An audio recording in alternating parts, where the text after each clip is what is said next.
Hello दोस्तों, सुनो कहानी चैनल में आप सभी का एक बार फिर से स्वागत है। आपको मेरी कहानियाँ कैसी लगती हैं आप मुझे कमेंट में ज़रूर बताया करें। अगर अभी तक आपने मेरे चैनल को सब्सक्राइब नहीं किया है तो इसे सब्सक्राइब भी कर लें, ये बिल्कुल फ्री है। दोस्तों, आज की जो कहानी है उसे मालती जोशी जी ने लिखा है, जिसका नाम है नए बंधन। तो आइए सुनते हैं आज की कहानी। अस्पताल में हूँ, चिंता की कोई बात नहीं, पत्र को तार समझकर फ़ौरन चले आओ। संतोष ने वह पोस्टकार्ड 25वीं बार पढ़ा। उसे जैसे विश्वास ही नहीं हो रहा था कि उसकी रमा सचमुच जीवित है और वह उसे देखने के लिए लश्कर जा रहा था। करीब महीने भर पहले रमा हर साल की तरह राखी के लिए अपने भाई के पास गई हुई थी। उसके कुछ ही दिनों बाद उसने रेडियो पर तथा समाचार पत्रों में कुआरी नदी के बाढ़ के भीषण समाचार पढ़े। घबराकर उसने कई तार और पत्र भेजे, पर एक का भी उत्तर नहीं आया। कुंवारी से लगे हुए रमा के गांव की काल्पनिक दुर्दशा ने उसे रात में कई कई बार चौंका दिया था। फिर 15 दिन बाद साले साहब का पत्र आया कानपुर से। वे खुद अपनी ससुराल में कुशल से थे और आशा कर रहे थे कि रमा भी अपने घर सकुशल पहुंच गई होगी। क्योंकि बाढ़ का पानी जब गांव में भरना प्रारंभ हुआ, उस समय रमा घर पर नहीं थी। किसी के यहाँ गीत हो रहे थे, वहीं गई हुई थी। रात के उस अंधेरे में पानी के अचानक भर जाने से सभी बौखला गए थे। जिसे जो सहारा मिला उसे गनीमत समझकर उसने भागना शुरू किया। सामान, रुपया, पैसा कुछ भी साथ लेने का होश नहीं था। बस प्राण बचाने का ही उपाय सूझ रहा था। उस भगदड़ में रमा को खोजा नहीं जा सका। फिर भी भाई परिवार सहित 2 दिन मुरैना स्टेशन पर पड़े रहे। हर आने वाले से बहन के बारे में पूछते। उस विपत्तावस्था में ज़्यादा दिन प्रतीक्षा करना भी कठिन था, इसलिए वे अपनी ससुराल पहुंच गए थे और उन्हें पूरी आशा थी कि रमा भी अपने घर सकुशल पहुंच गई होगी। साले साहब का पत्र पढ़कर संतोष ने सिर पीट लिया। मन ही मन उन्हें 1000 गालियां देता हुआ वह रमा को खोजने के लिए चल पड़ा। लश्कर से ही बाढ़ की भयानक विभीषिका का वर्णन सुनते सुनते वह सुन्न हो गया था। मुरैना उतरने तक उसमें इतना साहस न रहा कि रमा की खोज करे। मन ही मन वह किसी विपरीत उत्तर के लिए तैयार नहीं था। वह यूं ही बस में बैठकर केलारस तक आया। सबलगढ़ और केलारस को जोड़ने वाला कुंवारी का विशाल पुल ढह गया था। बसें और ट्रेन वहीं तक आकर लौट जाती थी। वह देर तक बैठा नदी का रौद्र रूप देखता रहा। सरकारी कार्यालयों में जाकर उसने विवरण जानना चाहा। बाढ़ के कारण समूल बह जाने वाले गांवों की सूची में रमा का गांव भी था। वह भारी मन से लौट आया और सामान्य भाव से काम पर लग गया। उसने रमा के लापता होने की खबर किसी को नहीं दी। मित्रों परिजनों की सांत्वना को झेल सके ऐसी उसकी मनस्थिति नहीं थी। शायद मन के किसी कोने में यह आशा थी कि शायद रमा लौटेगी, जरूर लौटेगी। और रमा के इस छोटे से पोस्टकार्ड ने आशा को विश्वास में बदल दिया। अपनी रमा को फिर से देखने के लिए, उसकी सांसों का मंदिर स्पर्श अनुभव करने के लिए वह इतना व्याकुल हो उठा था कि दक्षिण एक्सप्रेस जैसी फास्ट ट्रेन भी उसे रेंगती सी लग रही थी। ग्वालियर पहुंचने तक रात के 11 बज चुके थे। उसने वहीं मुसाफिर खाने में एक बेंच पर अपने को डाल दिया और सुबह होने की प्रतीक्षा करने लगा। नींद एक अरसे से उसका साथ छोड़ चुकी थी, पर पिछले दिनों नींद नहीं आती थी, उसका कारण कुछ और था। आज खुशी के मारे उसकी आंखें नहीं लग रही थीं। पिछले पहर पता नहीं कब उसकी आंख लगी। सुबह उठा तो दिन खूब निकल चुका था और दिनों की तरह बूंदाबांदी भी नहीं हो रही थी। वह तैयार होकर निकला तो समय 9 से ऊपर हो गया था। तांगे से उतरकर अस्पताल में दाखिल होते समय उसका दिल बुरी तरह धड़क रहा था। रमा के कार्ड को वह आइडेंटिटी कार्ड की तरह थामे हुए था।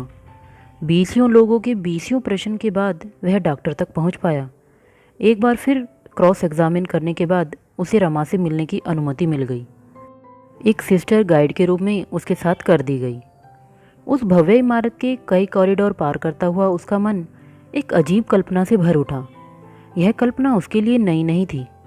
शादी के बाद वाले दिनों में वह कई बार इस कल्पना से खेल चुका है कि वह अस्पताल के बरामदे में बेचैनी से चहलकदमी कर रहा है। भीतर कहीं किसी कमरे में रमा असहनीय यंत्रणा झेल रही है। तभी नर्स आकर कहती है, मिस्टर संतोष, मुबारक हो। पर दिन और साल पर साल बीतते चले गए। आशा पहले उत्कंठा में और फिर निराशा में बदल गई। संतोष ने तो इसे नियति का आलेख मानकर चुपचाप स्वीकार कर लिया था, पर रमा अपने से मजबूर थी। और स्वाभाविक भी था। अड़ोसी पड़ोसियों की शंकालु नज़रें तथा नाते रिश्तेदारों के व्यंग्य बाण उसी को झेलने पड़ते थे। फिर पहाड़ से दिन काटने को दौड़ते। कई बार उसने इच्छा व्यक्त की थी कि किसी अनाथ बच्चे को गोद लेने की, पर किसी अज्ञात कुलशील वाले बच्चे को कलेजे से लगाने के लिए संतोष का संस्कारी मन तैयार नहीं होता था। रमा बेचारी ने ही। संतोष टकराते टकराते बचा। अपने विचारों की रो में उसे ध्यान ही नहीं रहा कि सिस्टर रुक गई हैं और उसके लिए दरवाज़ा रोके खड़ी हैं। वह दबे पांव वार्ड में प्रविष्ट हुआ। बिस्तरों की कतारों को पार करता हुआ रमा के पलंग तक पहुंचा। रमा शायद सो रही थी। उसका चेहरा इतना सफ़ेद पड़ गया था कि संतोष का मन ममता से भर आया। सिस्टर ने रमा को जगाना चाहा, पर उसने इशारे से मना कर दिया और एक स्टूल खींचकर उस पर बैठ गया। स्टूल खिसकाने की हल्की सी ध्वनि भी उस निष्पद वातावरण में भारी सी लगी और रमा ने आंखें खोल दी। संतोष को देखकर रमा के विवर्ण चेहरे पर मुस्कुराहट दौड़ गई। कब आए? रात की ही गाड़ी से आ गया था। अच्छा। फिर दोनों चुप हो गए। कहने को तो कितना था, पर इतने सारे लोगों के बीच में इतनी असंख्य आंखों की चोट सहते हुए क्या कुछ कहा जा सकता था? वह खींच उठा। कब छोड़ेंगे ये लोग तुम्हें? जब तुम ले जाओ। दरअसल उन्होंने तो छुट्टी दे ही दी है, पर मुझ में अकेले आने की हिम्मत जो नहीं थी। तो मुझे कुछ पहले खबर क्यों नहीं दी? पता है ये इतने दिन मैंने कैसे बिताए हैं। और उन दिनों की कातर स्मृति से आवाज़ संतोष के गले में फंसकर रह गई। रमा कुछ बोली नहीं और चादर गले तक ओढ़कर चुपचाप लेटी रही। संतोष चुपचाप बैठा उसे देखता रहा। एकाएक उसे लगा रमा के पीछे उसी चादर में रेशमी बालों का एक गुच्छा सा हिल रहा है। उसे लगा शायद यह उसका भ्रम है, शायद अभी कुछ देर पहले वह जिस कल्पना में डूब गया था उसका ही प्रतिरूप है।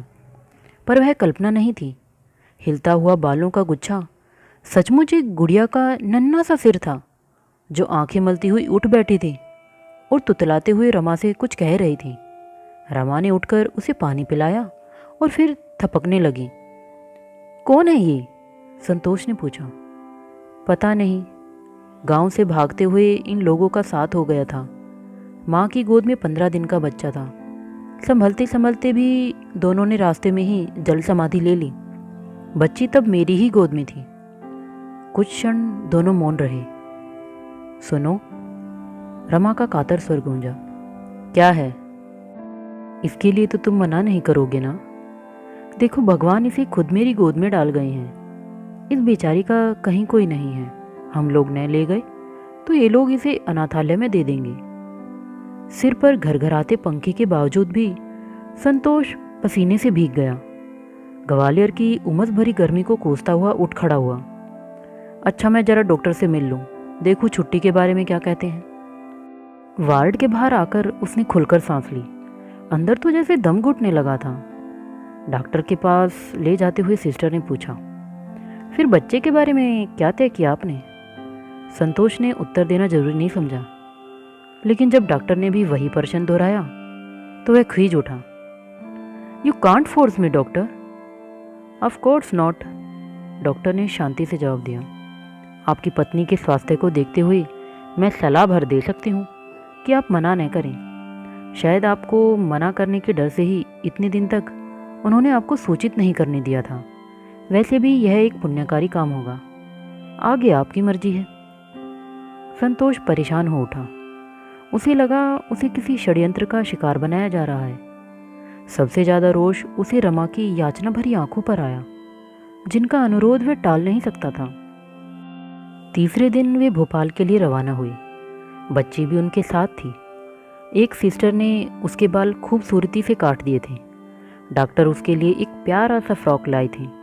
अस्पताल छोड़ते हुए खिलौनों, गुब्बारों और टॉफ़ी के डब्बों के ढेर उनके साथ थे, जो बच्ची के पॉपुलर होने की ओर संकेत करता था। संतोष एक तटस्थ की भांति सब देख रहा था, पर रमा को इसका होश नहीं था। वह तो हर्ष और उल्लास में डूबी अपनी बीमारी भी भूल गई थी। सारे रास्ते वह बच्ची के साथ खेलती खिलखिलाती रही। 1-2 बार पापा को भी पुचकार कर बुलाने की कोशिश की गई, पर संतोष मुंह चढ़ाए खिड़की से बाहर सिर निकाले रहा।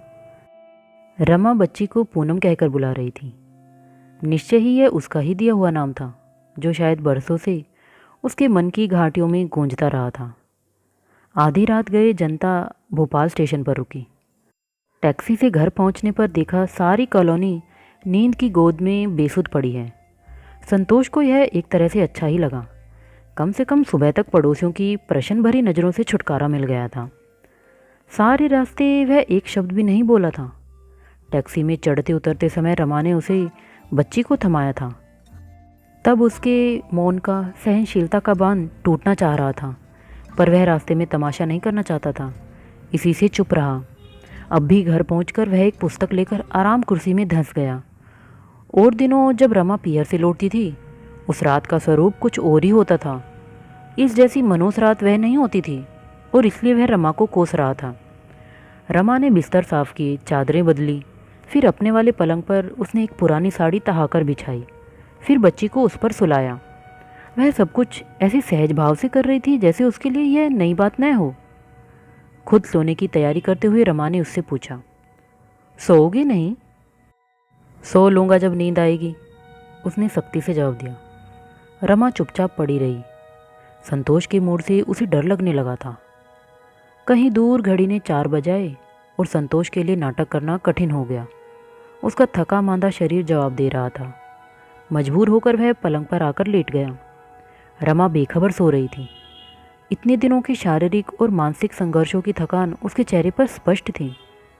दोनों की बीच वाली जगह पर वह बच्ची सो रही थी। सुनहरे रेशमी बाल उसके छोटे से माथे पर छितरा गए थे। पंखड़ियों जैसे होठ नींद में कुछ विलग हो गए थे, और छोटे छोटे दांत उस जरा सी संद से झांक रहे थे। वह निर्निमेष उसको देखता रहा। स्कूल में पढ़े हुए सूरदास के कई पद उसे अनायास याद आने लगे। वातावरण में ठंड कुछ बढ़ चली थी। रमा के जतन करके उड़ाई हुई चादर गुड़ी मुड़ी होकर एक और दब गई थी। संतोष ने हल्के से चादर खींच ली और उसके नन्हे नन्हे हाथ पांव ढक दिए। बच्ची पहले तो कुनमुनाई, फिर उसका चेहरा रुआंसा हो आया। संतोष का मन कैसा तो हो उठा। उसने धीरे धीरे उसे थपकना प्रारंभ किया।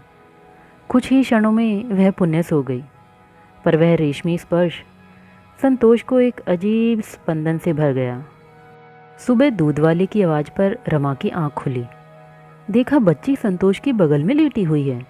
उसके नन्हे नन्हे हाथों का घेरा संतोष के गले में है, और संतोष का मजबूत हाथ उसकी पीठ पर बड़ी ही ममता से टिका हुआ है। रमा देर तक दोनों को देखती रही, फिर धीरे से नीचे उतर आई।